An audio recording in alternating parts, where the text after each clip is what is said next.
Bonjour à toi, merci de participer à cette interview.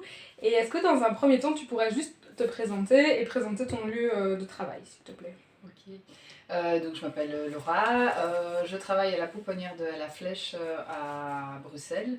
C'est une pouponnière qui accueille des enfants qui sont placés et mon boulot là-bas c'est de travailler en nuit. Donc je surveille deux étages, le sixième et le septième étage où il y a des bébés dans un des étages et dans le second étage au septième il y a des enfants à partir de 3 ans jusqu'à 6 ans. Ok. Est-ce que tu pourrais nous expliquer en quelques mots donc ton travail de nuit, ce que tu fais? Et alors, la deuxième question, ce serait est-ce que tu as choisi librement de faire ce travail ou pas? Ok. Mon travail ça consiste à surveiller les enfants, donc je fais des nuits éveillées.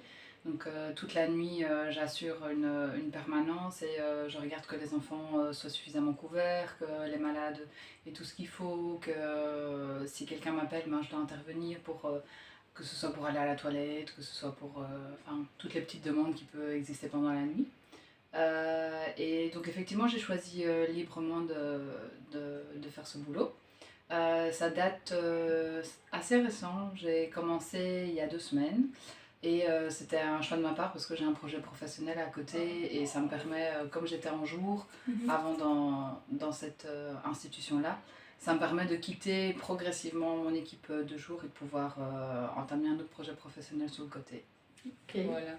merci. Et est-ce que tu penses que le travail que tu exerces en ce moment, c'est considéré comme essentiel par les gens de la société? Euh, Essentiel, moi je mettrais comme sens derrière que comme on est éducateur et qu'on travaille dans le domaine de l'enfance, c'est des sujets assez parfois touchants, assez sensibles et je pense qu'il y a une certaine reconnaissance de la part de la société, mais là j'englobe vraiment monsieur, madame, tout le monde. Et du coup, dès qu'on peut commencer à expliquer qu'on travaille avec des enfants, que c'est des enfants qui ont des histoires, qui ont un certain passé, d'office c'est assez touchant et donc d'expliquer que je suis madame de la nuit dans ce genre d'institution. Je pense que voilà, les gens comprennent plus ou moins ce que c'est, ils y voient l'intérêt et ils situent plus ou moins l'importance de ce genre de métier. Et tu penses que par les politiques, c'est aussi considéré comme un métier essentiel? Ah, ça c'est la question. Euh, Moi je dirais non, je trouve qu'on ne fait pas du tout partie des priorités par rapport aux moyens qu'on a. Et bah, par exemple, en tout début de l'interview, j'expliquais que je travaille en fait sur 2 étages en alternance. Et donc ça veut dire que j'ai plus de 20 enfants à ma charge et donc je dois voyager entre 2 étages.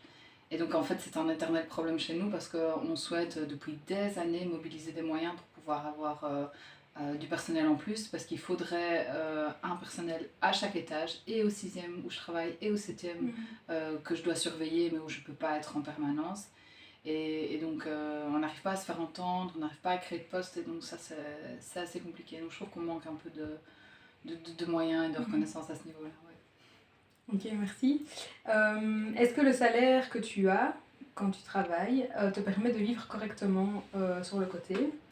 Est-ce que le concept de vivre correctement, tu vois, ou est-ce que tu veux que j'explique un peu plus en quoi ça consiste? Moi, comme sens, je mets le fait de pouvoir payer mes factures et de payer à manger sans trop devoir compter mes sous et d'avoir quelques petits extras. C'est ce Ouais. sens-là. Ouais, du coup, le salaire, ça te permet de faire ça comme à ton aise ou... Mais j'ai en fait la particularité de... Pour l'instant, j'habite dans un logement où je paye uniquement mes charges. Et donc, j'avoue que j'ai pu me permettre d'aller travailler en nuit et de pouvoir assurer un niveau de vie comme moi je l'entends. Maintenant, c'est vrai qu'avec le salaire que je gagne, parce que moi je travaille en mi-temps, je sais pas si je l'ai dit au début de la vidéo, donc je travaille à mi-temps et par rapport à ce que je gagne pour, oui, si je devais faire tout ce que j'ai précité, je me dis que j'aurais dû compter à un moment donné mes sous, j'aurais dû faire des choix, pas non plus dans une pression et dans quelque chose d'hyper rigide et de complètement paniquant, mais je me dis qu'à un moment donné, j'aurais dû, ouais, T'aurais dû faire la chose. ouais, un peu réfléchir où je mettais mes sous, quoi. Ok.